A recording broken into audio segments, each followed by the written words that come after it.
కవితక్క గురించి మాట్లాడదాం. 2029లో పోటీకి నేను రెడీ అంటూ చూస్తా ఉన్నాం. సో 100% ఆమె 2029 అంటే జమిలీ అని ఫిక్స్ అయిపోయినట్టుంది. అందుకే పోటీకి రెడీ అని చెప్తా ఉన్నారు. నాకు తెలిసి ఆమె కోల్ బెల్ట్ ఏరియాలోనే పోటీ చేసేటువంటి అవకాశం ఉంటుంది. దానిలో ప్రముఖంగా మంచిర్యాలలో పోటీ చేయడం కూడా అవకాశం ఉంది. ఎందుకంటే మంచిర్యాలలో మీరు చూడండి, బీఆర్ఎస్ నుంచి అభ్యర్థి వెలమ సామాజిక సంబంధించి, బీజేపీ నుంచి అభ్యర్థి వెలమ సామాజిక వర్గమే, కాంగ్రెస్ నుంచి అభ్యర్థి వెలమ సామాజిక వర్గమే.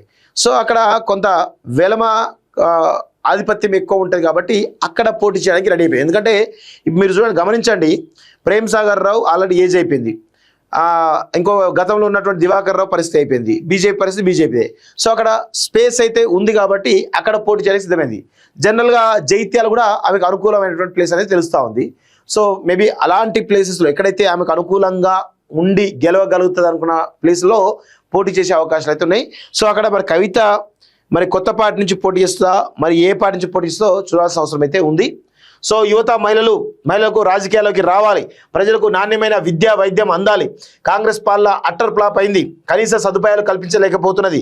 జాగృతి అధ్యక్షులు కల్వకుంట్ల కవిత ట్విట్టర్లో నెటిజన్లతో ఇంటరాక్షన్ అంటూ చూస్తాం. సామాజిక తెలంగాణే నా ధ్యేయం అంటూ చూస్తున్నాం. సో సామాజిక తెలంగాణే నా ధ్యేయం అని కవిత అనాలంటే ఖచ్చితంగా మీరు జాగృతి తరపున బీసీసీఎం అనేటువంటి ఒక అంశాన్ని మీరు తీసుకుంటే మిమ్మల్ని ఏమైనా నమ్ముతారేమో చూద్దాం. మరి మీరు ఆ ప్రయత్నం ఏమైనా చేస్తారా లేదా అని చూడాలి. సామాజిక తెలంగాణ అంటే మరి ఎట్లా చేస్తారు? సామాజిక తెలంగాణ ఓన్లీ నినాదం కాదు కదా, మీరు దానికి ఒక విజన్, ఒక డాక్యుమెంటరీ చేయండి. లేకపోతే ప్రజల ముందు సామాజిక తెలంగాణ అంటే ఏం చేయబోతున్నా అనేది ఒక విజన్ మీరు ప్రజలకు చెప్పండి. చెప్తే ప్రజలు నమ్మేటువంటి అవకాశం కూడా ఉంటుంది.